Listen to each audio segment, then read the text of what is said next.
ហ្នឹងហើយពុកម៉ែបងប្អូនទូរស័ព្ទពុកម៉ែបងប្អូនជួបបញ្ហាជាប់កោដដៃដូចក្នុងវីដេអូនេះមែនទេបើពុកម៉ែបងប្អូនជួបបញ្ហាដូចក្នុងវីដេអូនេះកុំរងចាំយូរទៅទស្សនាវីដេអូដំណោះស្រាយទាំងអស់គ្នា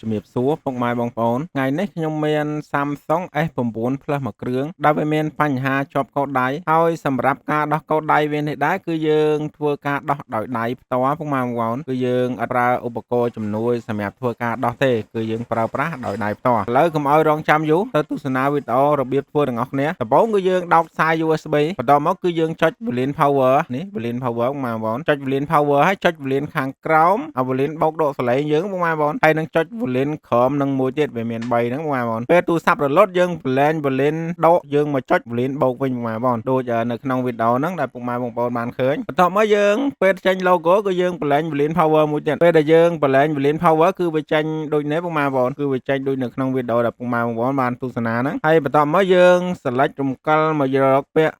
format ពុកម៉ែបងប្អូនពាក្យហ្នឹងវាមានផ្សេងទៀតហើយយើង select មកគឺយើងយក yes មកមាន format data អីមានជាច្រើនពុកម៉ែបងប្អូននេះពេលដែលវាចេញអញ្ចឹងគឺយើងចុច Volume Power ដើម្បី reboot វាណាយើងធ្វើតែប៉ុណ្ណឹងគឺរួចរាល់ហើយអំពីដោះលេខកូដដៃពុកម៉ែបងប្អូនហើយបន្ទាប់ពីហ្នឹងគឺយើងធ្វើការរងចាំវារៀងយូរដែរពុកម៉ែបងប្អូនកន្លែងហ្នឹងណាពេលដែលយើងធ្វើការរងចាំហើយគឺវាចេញបែបនេះពុកម៉ែបងប្អូនអញ្ចឹងពុកម៉ែបងប្អូនធ្វើការ connect វាដែរធ្វើការ connect វាដែរនេះយើងដាក់ password មកយើងធ្វើការបញ្ចូល password ហើយគឺយើង next បន្តទៅមុខទៀតពុកម៉ែបងប្អូនយើងនិចតទៀតមកហើយបន្តមកយើងធ្វើការរងចាំណាយើងធ្វើការរងចាំវាសិនដើម្បីឲ្យវាចាញ់តែមួយទៀតពុកម៉ែបងគឺយើងធ្វើការរងចាំមកនេះពុកម៉ែបងអញ្ចឹងទូរស័ព្ទនេះគឺវាជាប់ Google account មួយទៀតពុកម៉ែបងហើយសម្រាប់ការដោះ Google account គឺយើងមាន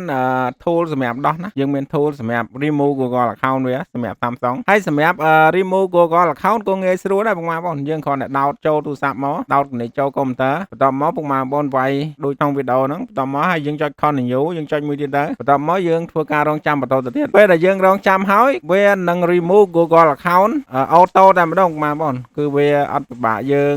ធ្វើការវែងឆ្ងាយទៀតទេនេះគឺវាធ្វើការ remove ហើយយើងរងចាំបន្តិចទៀតទៅវានឹងចាញ់ដល់មនុយបែបនេះបងប្អូនអញ្ចឹងសម្រាប់ការដោះកូដដៃ Samsung S9 Plus និង remove Google account គឺមានភាពងាយស្រួលទេបងប្អូនអញ្ចឹងសម្រាប់ពុកម៉ែបងប្អូនដែលចូលចិត្តវីដេអូនេះកុំភ្លេចជួយចុច Subscribe មួយហង Like Share ដើម្បីជួបគ្នានៅវីដេអូក្រោយអរគុណជំរាបលា